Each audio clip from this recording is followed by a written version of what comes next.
Hello, hello.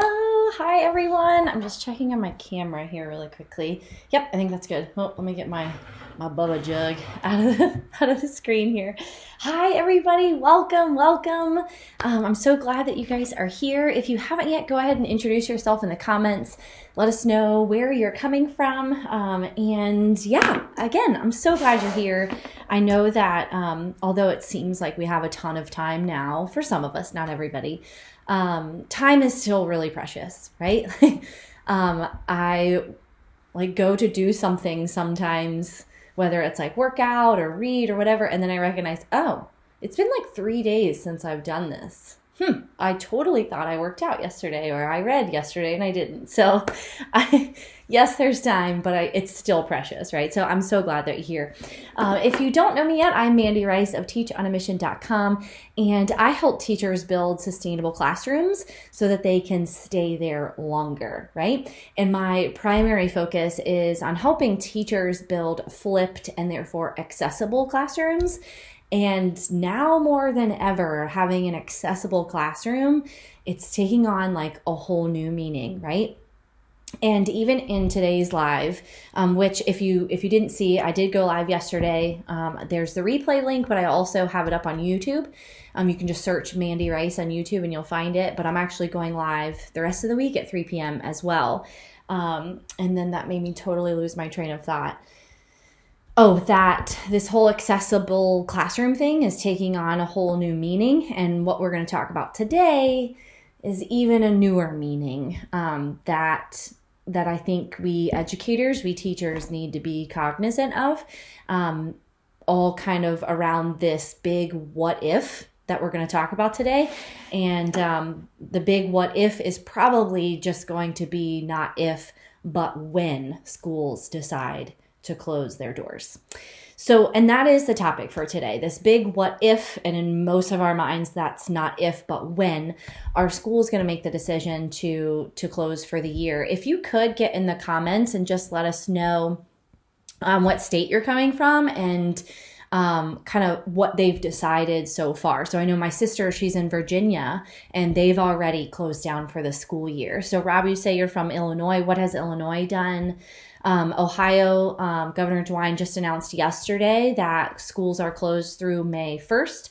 And so they, as of now, he says, right? He says, once we get closer to May 1st, we'll reevaluate. So that means that we would be going back May 6th. So just put in the comments, and I know there's a little bit of a delay, but put in the comments what state you're coming from and what they've kind of decided so far. So I want you to hear me here for a second, because yesterday's live was very like how-to tutorial based, right? Which is super important right now. And I'm all about that. Check out my YouTube channel, my blog. It's all kinds of how-tos and good information. Today is not going to be that. I don't think that makes it less useful, but I want you to know that I am a little more serious in this live, but hopefully not like doom and gloom. I'm not here to be a fear mongerer, not doom and gloom, but just bring some perspective and then hopefully come out on the other side of that as better. So Rob says our governor is coming on today with his plan of action. Shane says, I'm in Canada, private school still going online until we hear otherwise. Okay, so probably going to make some kind of decision coming soon. I need to move this up more. Washington State, so far April 27th. Okay, so a lot of us kind of in limbo, it seems. Not a ton of states, the only one I know of is Virginia, have decided to close their doors. But I have to say, and this is my opinion, and I'm not a politician, I am not a doctor, I'm not one of the incredibly brilliant people that are making these curves and these vaccines and treating people. I'm just saying that it seems to me that the curve peaking in May means we're not going back. Garrett says Tampa, Florida, we are out until May 1st at the earliest. Yeah, that's the way Florida is too. Or way Ohio is too. So again, I don't make the curve. I just know what it says. And peaking in May means we're not sending kids back to school, and it peaks in May. And I think that peak, that curve looks differently in different states, but okay, how different can it be, right? Anywho, so I say that to say that I could be totally wrong, but also to say that there's some things that we teachers need to be kind of mindful of and thinking about as individuals, as educators united, as teachers who have colleagues and administrators who are their bosses and their leaders at the moment. My husband came home today. He went into work for a few hours. They're obviously not reporting. He's a principal, by the way, at a local high school. And is just, you can just kind of see it on his face, the levels of stress. And he's a leader of a building, right? So we say oftentimes that it's in hard times where you see the value in leadership. You could say like who the true leaders are, but you see the value in leadership, and that we all rely on the next leader up. And in many cases, that's our principals. And so just the overwhelm of questions that he's getting, and it's just varying levels of stress for everyone. So again, it's not how to or best strategies today. It's more big picture, and how we can really stand together as educators without physically standing together, right? In a few different ways. So I tried to think of like some catchy phrase or catchy acronym or something for this, and I'm not always great at that. I mean, I have my moments, but there's 2 points that I want to focus on today, and they're 2 P's. That's the best thing I could come up with that was catchy. And that is perspectives, or just perspective, singular, and perceptions, plural. Meaning keeping perspective and being mindful of perceptions. And I'm going to talk about what both of those mean in this uncertain time of schools closing their doors. Okay, so keeping perspective. When it comes to decisions, and I'm just kind of looking at my notes to make sure I don't miss anything, that are being made by our schools and our districts, there are so many unknowns. And you can see it in social media. I couldn't sleep last night, and so what do? I make it worse and harder to go to sleep by looking at my phone. I know, it's terrible. But just kind of seeing the teacher community and the response from people about, are students going to pass? Are students going to graduate? Are students going to move from the 3rd to the 4th grade, even though they didn't have even a 4th quarter? Can we fail kids? Can we not grade? What about the, kids who have certain needs and need accommodations in order to show up to school, let alone to be taught and to learn? They don't have access. There's just so many questions. And I would bet that no one has an answer for you, right? So if you're asking these questions of, what about my students' AP test? What about my students' graduation or moving from 3rd to 4th grade? No one has answers. And if they do have an answer, that's kind of a relief.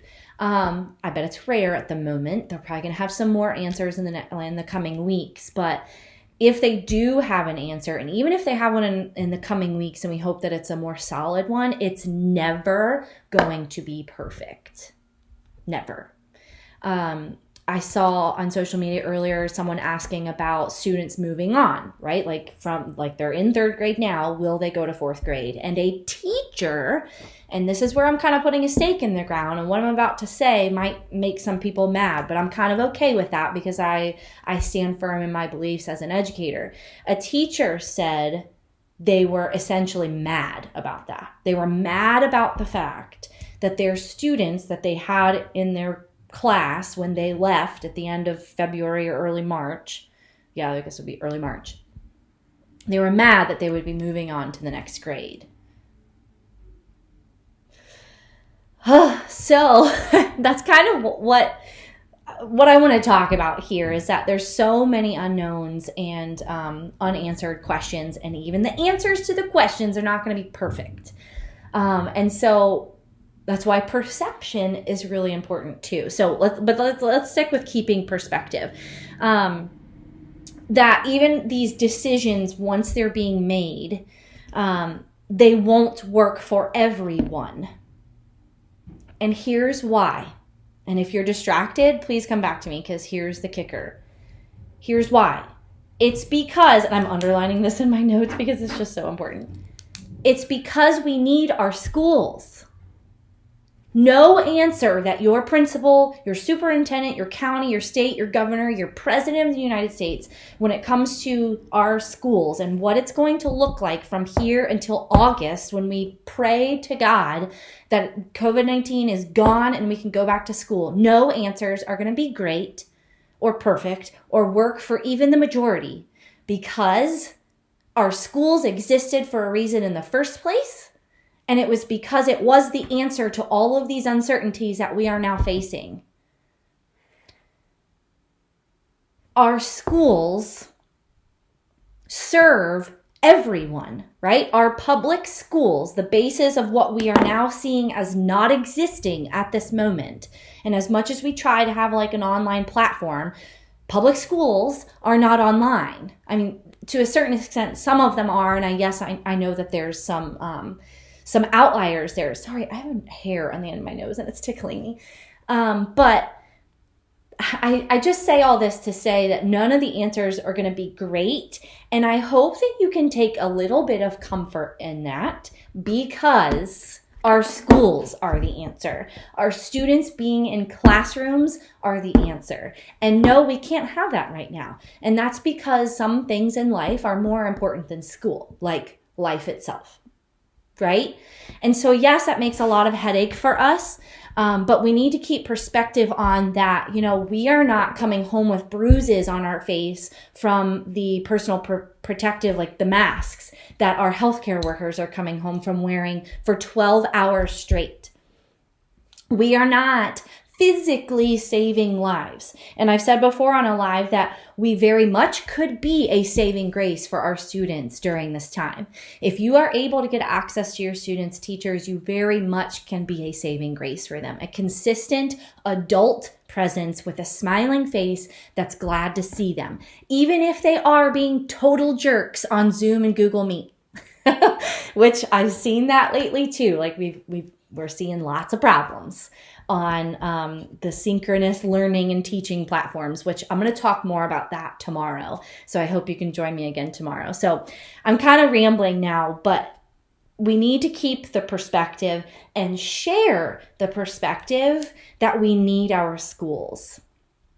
And I pray, I really do every day pray, that when we come out of this, whenever that might be, that we have more support behind each and every one of our schools, because we have that clearer perspective, that clearer understanding of how badly we need our schools and how badly we need our educators.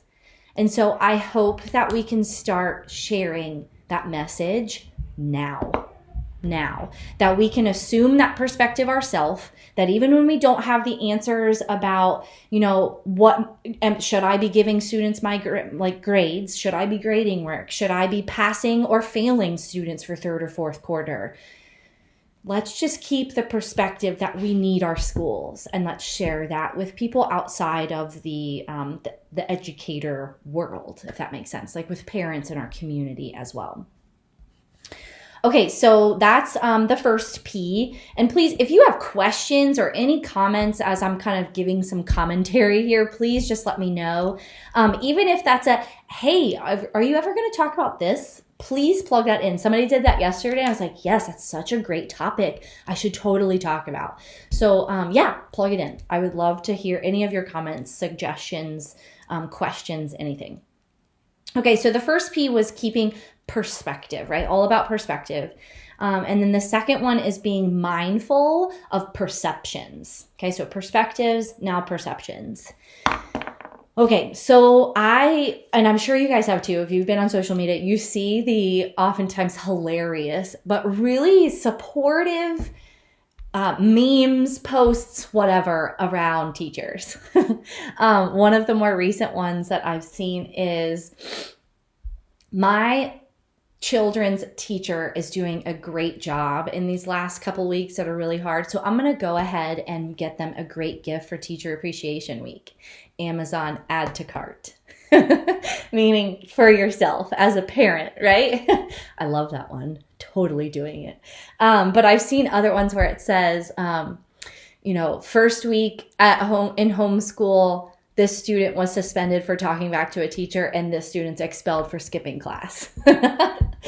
And there's plenty of other ones. And if you guys wouldn't mind, just because I love a good laugh, because it's pretty much my saving grace at the moment for all of us, let me know any like really fantastic memes you've seen about like homeschooling, the role of teachers, and how really parents in the community are just so grateful for teachers in general. Pardon my like jug that's as big as my face. I need to take a drink.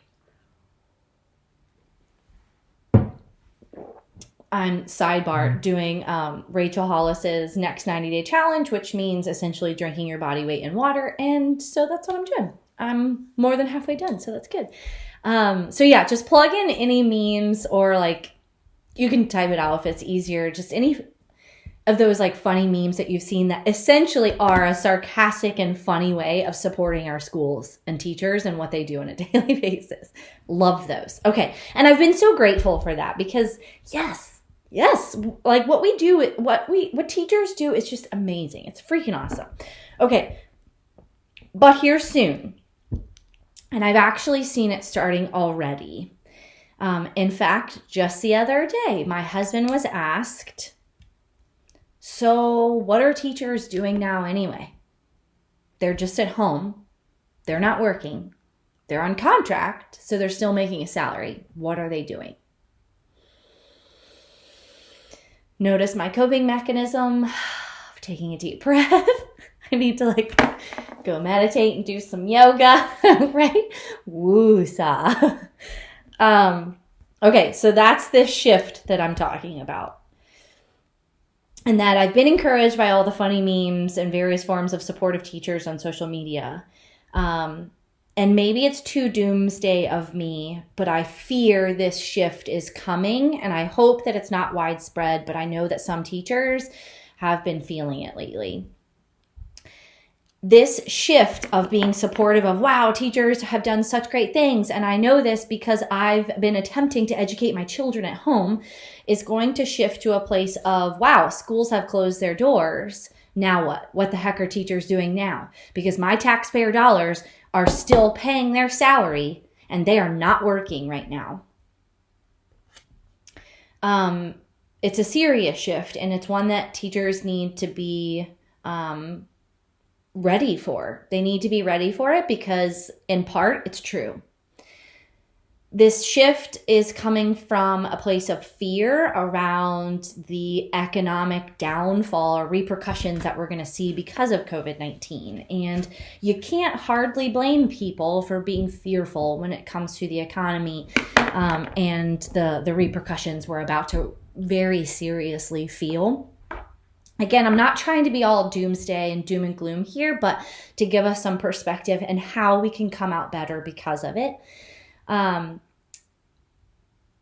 Here's the other thing too. There's bad apples in every bushel.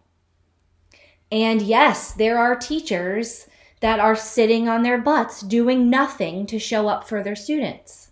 Of course there are. Just like there are nurses and doctors and other healthcare professionals that are not showing up. We don't hear about them because there's so many amazing healthcare professionals that are showing up like freaking superheroes, right? And I'm so glad that that's the story and that's the narrative we get, is seeing all the healthcare professionals that are in fact showing up. But there are bad apples in every bushel. And yes, even some of our healthcare professionals, I don't have an instance to give you, but there's millions of them, and there's a bad apple in one of them. It's true with teachers too. And so, of course, this is going to come up because even when things are normal, there are bad apples that kind of, hopefully not a ton or not like systemically, but they kind of ruin it for everyone. And I don't want us to, like, in our own headspace be like, I don't want our headspace being taken up by how, just a few bad apples are ruining it for everyone. Just like, be aware of it. Be like, yeah, some people don't do what they should do, but I'm not that. And I don't want you to come up from a place of having to prove yourself, because that's making it about you. That's making it about you. Don't make it about you. Don't make it about having to prove myself so that my neighborhood doesn't, or my community or my parents don't look at me like I'm some freeloader. Make it about how I'm showing up for my students, and therefore I'm not a freeloader. Stephanie said we had a parent post on our community page that since teachers are getting paid and are at home, she would like one to come over and help her with my son who is in special ed. Stephanie, that one, not that I'm like downplaying the impact of that post, but there's a couple of layers there. I've seen way worse, first of all, way worse. But when it comes to special ed and students who need modifications, accommodations, that to me is a whole other ballgame. And rightfully so. Here's the thing. Schools are not able to meet the very physical needs of students right now. And we are really and I shouldn't say we, because I'm not going to be making these decisions. Our leaders are.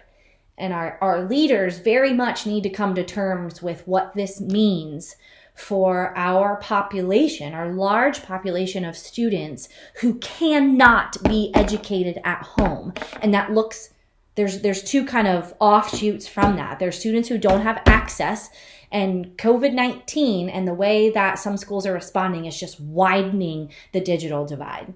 It's just widening the socioeconomic gap even more so. And yes, our leaders very much need to be going toe to toe with that fact. But the other one, and it's one that pulls on heartstrings, much like the socioeconomic and digital divide one does, but maybe a few different heartstrings, is our population of students who have different needs. And they can't be educated by their parents because their parents are not professionals, and only a professional can meet the needs of their child, of their student. And so, yeah, I don't have answers for that, because that's our leaders that need some answers.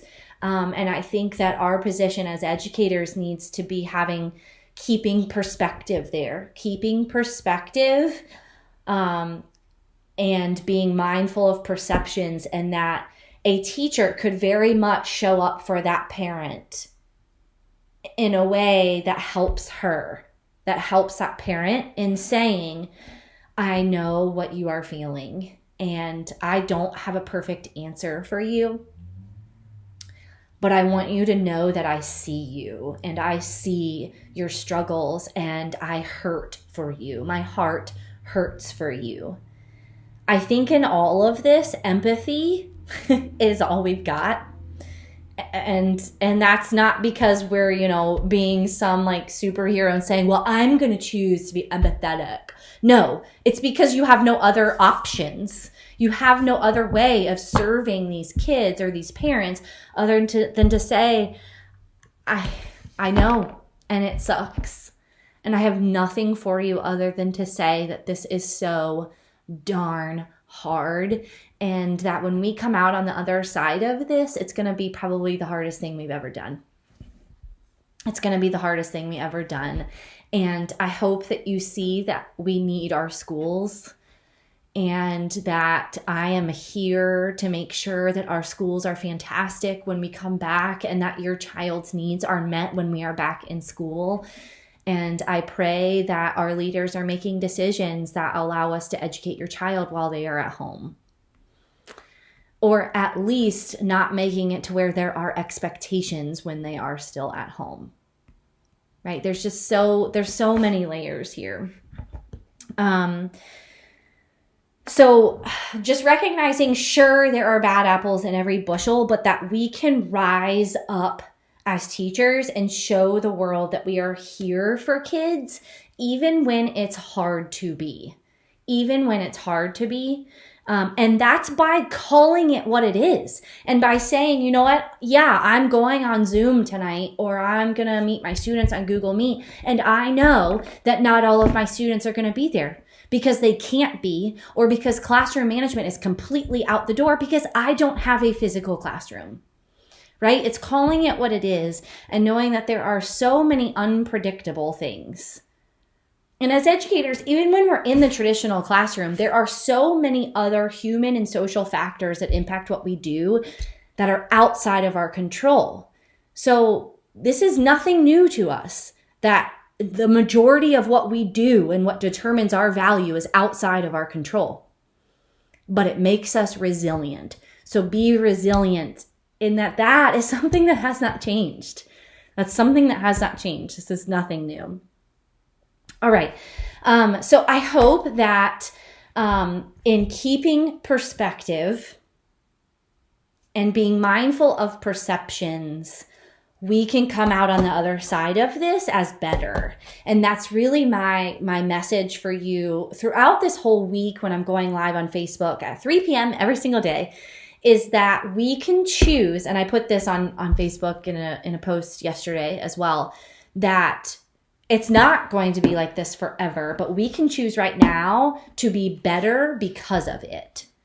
Right? By keeping perspective, by keeping perceptions in mind, we can choose to be better because of this. And one of those ways is making sure that your classroom grows during this time. And you're not going to see that it has grown, that it's improved, become more effective right now. You're not going to see that right now. You're going to see it in August when you get back into your classroom. And the way that you do that is taking all of this learning that you've been doing, all of this implementing of online learning, and shifting it in ways that is applicable to the four walls of your physical classroom. And so I want to talk to you about a couple of things here. Oh, that is not what I wanted to do. What in the heavens did I just do? Sorry. Okay, I want to share my screen with you. This is what I was talking about. Like, what did I just do? I want to present this bad boy. Okay, so this is what we're talking about. Okay, so tomorrow, a couple things that I want to talk to you about is, one, tomorrow, going live again, 3 p.m., it's going to be more how-to strategy based. Today was kind of like a different one that just wanted to be talking to my people, which are teachers and educators, about. But tomorrow is teaching online and working from home, strategies to do both. So I've been flipping my classroom and teaching online in various ways for about 8 to 9 years. Yeah, I flipped my classroom in year 2 and 3. Anywho, but in this last year, right, since the end of the school year last year, I've been working from home in this whole business thing that I've been doing. And so I feel like I have a little bit to offer when it comes to managing teaching online and doing this whole business thing, but also working from home when your children are home and when your husband is home. And, oh, I forget that you guys are here when I do this. And, you know, all of the other things and the other roles that you have come clashing together. And so I have a freebie for you. So if you go to teachonamission.com/teachfromhome, I essentially give you very strategic ways to do both well, teach online well, and to work from home effectively. But the live tomorrow is going to be kind of like an offshoot from that. It's going to be like a next level addition to that.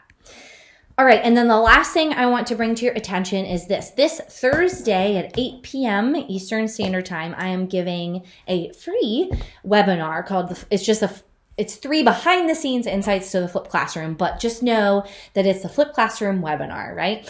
And so, yeah, come on. I want to see you there. You can go to teachonamission.com/flipping workshop. I'll give you a workbook that accompanies the the workshop. And then at the end, I'll give you a certificate of completion in case you can turn that in for some CEUs or PDUs, whatever you call that. And then the big one that I want to tell you about, and I'm going to tell you more about it in the webinar, is my online course. This is an online course that I've had 2 cohorts of teachers go through last summer and then in October. And to be honest, the October one wasn't very successful because it was mid-school year. So I had no intentions of opening it up until June 1st. I was going to launch and enroll in May, get teachers in and say, yes, let's do this. We got 10 weeks to make this happen, 12 weeks of your summer, but 10 weeks of the course to flip your classroom, step 1 to done. So yeah, I was going to launch that in May to start June 1st. And then Saturday afternoon, as in this past weekend, I said, wow, I've had a few teachers reaching out to me and they want this because now is the time. They want to make this time count. And this is kind of another shift that I didn't talk about as much as I wanted to in this live, but this time right now is not just about making your classroom accessible. It's about making you as an educator essential. You are home right now because you are not a quote essential worker like in the healthcare profession and what essential worker means right now in the COVID-19 pandemic. But there are ways to make yourself essential in the other meaning that I'm getting at here when we're facing some economic hardships coming up. Educators need to be making themselves essential in new and effective and innovative ways that takes them outside of probably their comfort zone, but definitely the 4 walls of their classroom. And so Flip Classroom Formula is the online course where we talk very candidly about that, and we get down to business on flipping your classroom and making sure that your classroom is accessible outside of the 4 walls of your classroom, and even sometimes outside of you being physically in person present, which is exactly what we're facing right now. So if you want to check out that course and you're just like, whoa, I'm totally paying attention right now and I want to know more about that, or I want to send that to my principal, please do, because I will accept purchase orders and can send invoices to your schools, is teachonamission.com/flipped classroom. So let me hop out of here so I can kind of see you guys a little bit better. Oh, that is such an awful view. I don't know why I did that. So, all right, it is 3:32 and I try to keep it to about 30 minutes. So I'm a little over in my time right now, but, what questions do you guys have? Any questions at all? Please be sure and plug them into the comments. Tanuska, I say you said what? What are you asking what about? Tanuska actually is one of my AP Psychology members, but also is a Flip Classroom Formula alumni, right? A Flip Classroom Formula teacher. And she said what? And I don't know what you said what about. So just let me know. So any questions that you guys have, please plug them into the comments. I would love to get them answered. Even if you ask them after I hop off of here, I'll see them in the comments and I'll be sure to answer them for you. I'm probably going to be making this into a YouTube video as well. And if I do, you may even be watching this on YouTube on replay right now. So yeah, if you have any questions, please feel free to comment here. You can also send me an email. It's Mandy, MANDY @teachonamission.com. And so again, the URL for the webinar is teachonamission.com/flipping workshop. That's a free webinar. It'll be an hour or 2, hour and a half probably, making sure that we squeeze in some Q&A there for anybody who has questions. So thanks, Garrett. Garrett's also one of my AP Psych members. That's sweet. Thanks so much. But yeah, if you guys have any questions, please don't hesitate to let me know, reach out. I would love to chat with you. And I hope that in the coming days and weeks, as states are making some really tough decisions, right, that we are keeping perspective, right? Keeping perspective and being mindful of perceptions about ourselves as educators, and what that looks like moving forward. So everybody have a great afternoon. I hope to see you again tomorrow with all kinds of strategies around teaching online and working from home. All right, guys, we'll see you then. Bye.